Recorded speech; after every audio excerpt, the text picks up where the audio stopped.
आज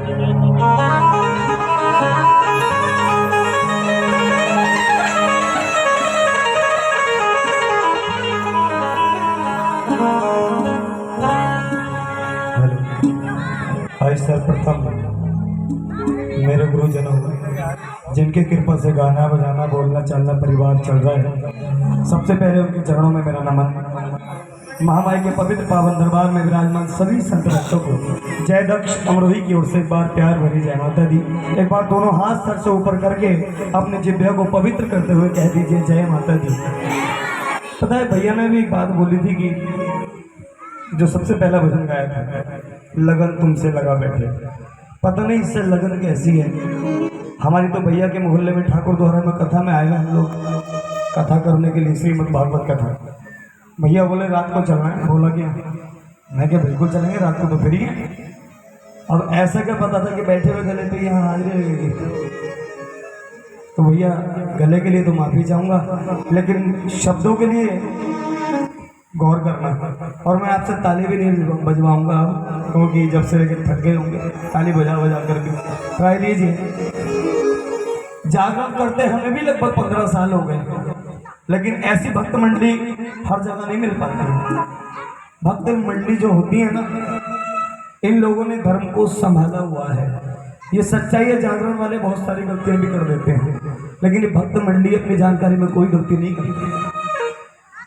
और जागरण में कलाकारों के नाम पर कलाकार भी आते हैं, लेकिन ये भक्त मंडली का बहुत बहुत धन्यवाद है कि इन्होंने जागरण के लोगों को संभाल कर रखा है। एक बार जोरदार ताली मेरी तरफ से ही बजाइए इनके लिए।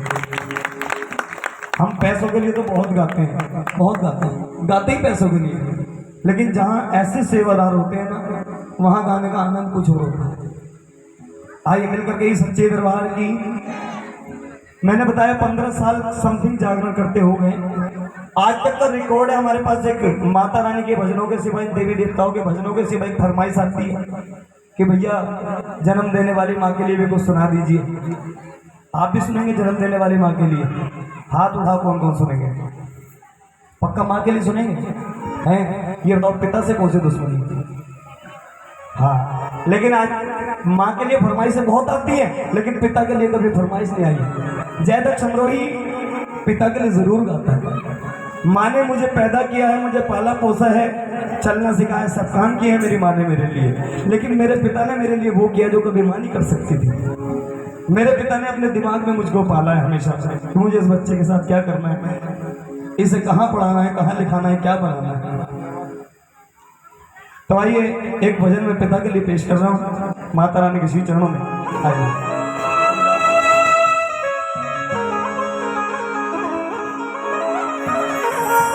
सुनिए पिता क्या होता है।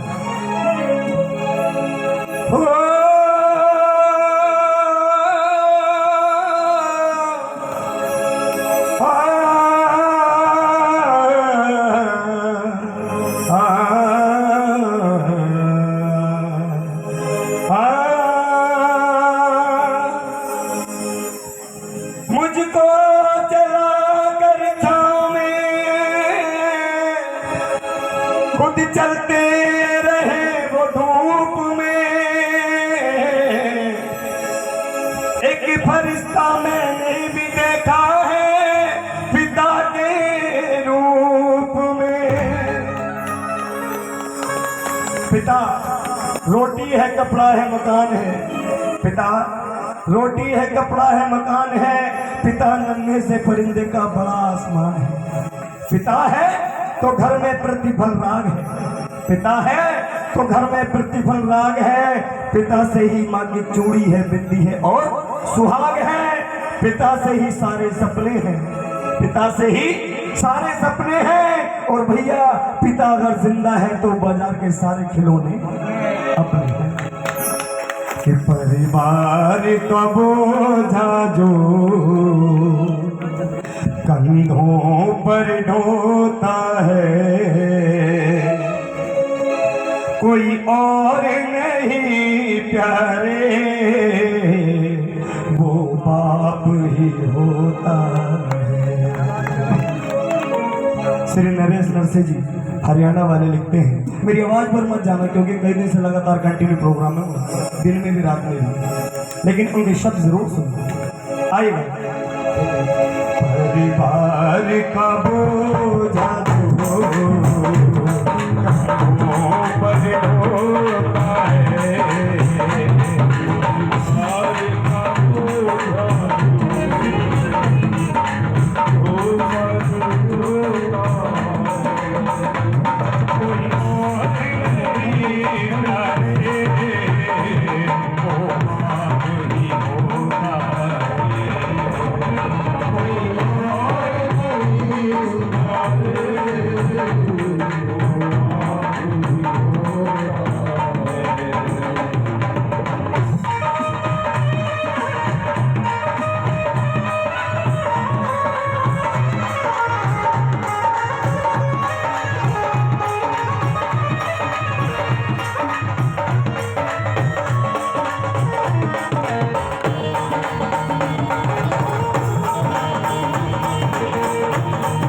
बोझा घर से निकलता है, पैरों के तले अपने अरमान कुचलता है। कैसे?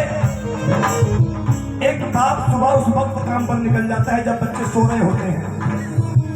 एक उम्मीद होती है बच्चों को कि पापा आएंगे तो ये लाएंगे वो लाएंगे, फीस जमा होगी। कभी कभी ऐसा होता है पापा सोचते चलो आज शाम को काम से पैसे मिलेंगे तो कपड़े लेकर आऊंगा, लेकिन सुबह ही बच्चा उठते ही कह देता है पापा स्कूल की फीस जमा होनी है, तो पिता अपने कपड़े जूते लाना भूल जाता है। इसलिए बड़ी सुंदर बात लिखी है, परिवार की खातिर वो जब घर से निकलता है पैरों के तले अपने अरमान कुचलता है। हालात से अक्सर जो करता समझोता है, हालात से अक्सर जो करता समझोता है, कोई और नहीं करे वो अब ही होता है, कोई और नहीं वो अब ही होता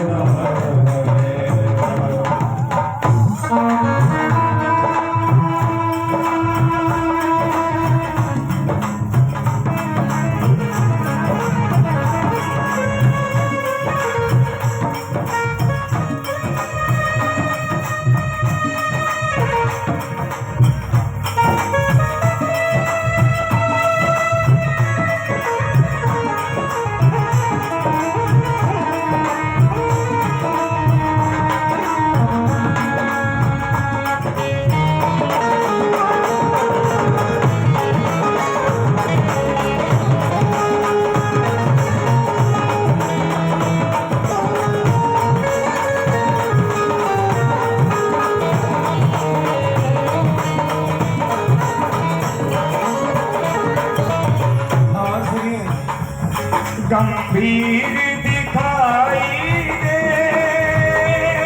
बेटे की पढ़ाई दे, गंभीर दिखाई दे बेटे की पढ़ाई दे, घर भी मुँह में होता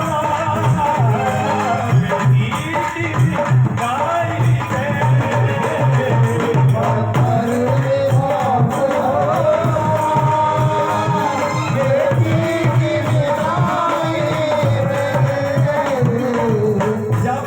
बेटा पढ़ने के लिए विदेश जाता है, या विदेश छोड़िए,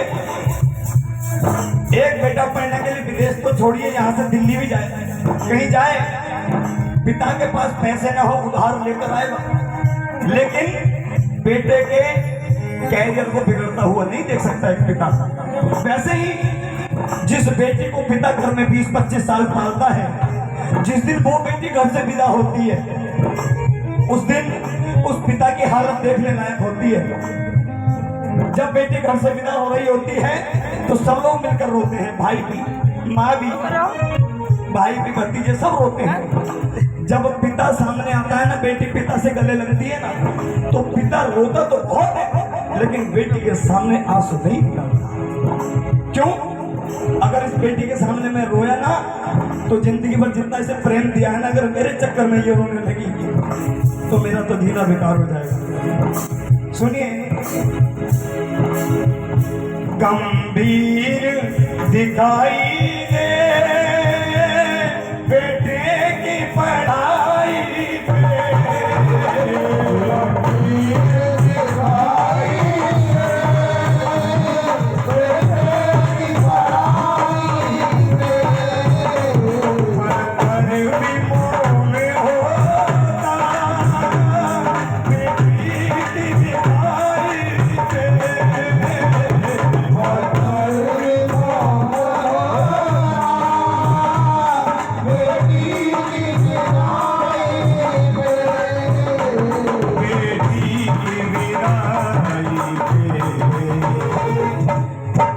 जब बेटी घर से विदा हो जाती है, फिर आती है बाप के रोने की बारी।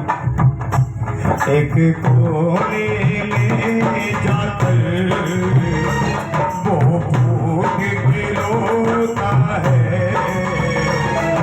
एक कोने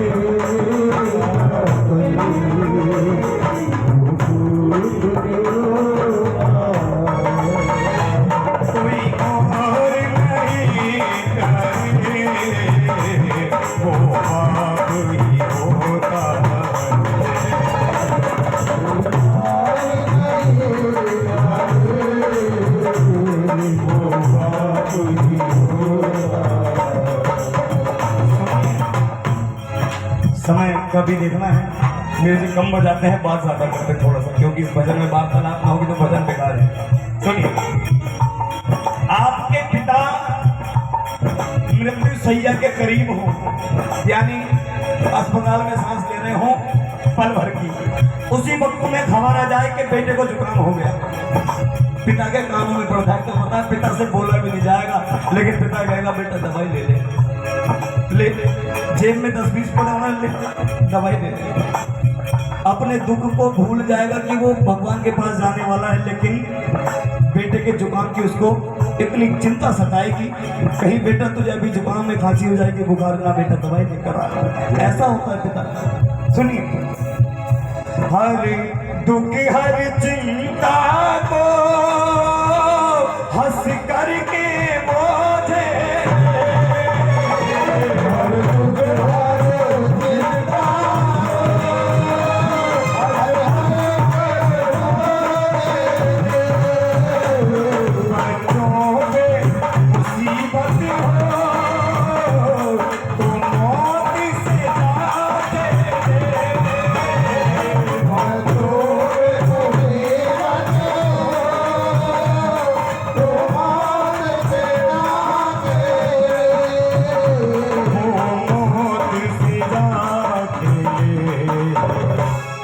बच्चों पे मुसीबत हो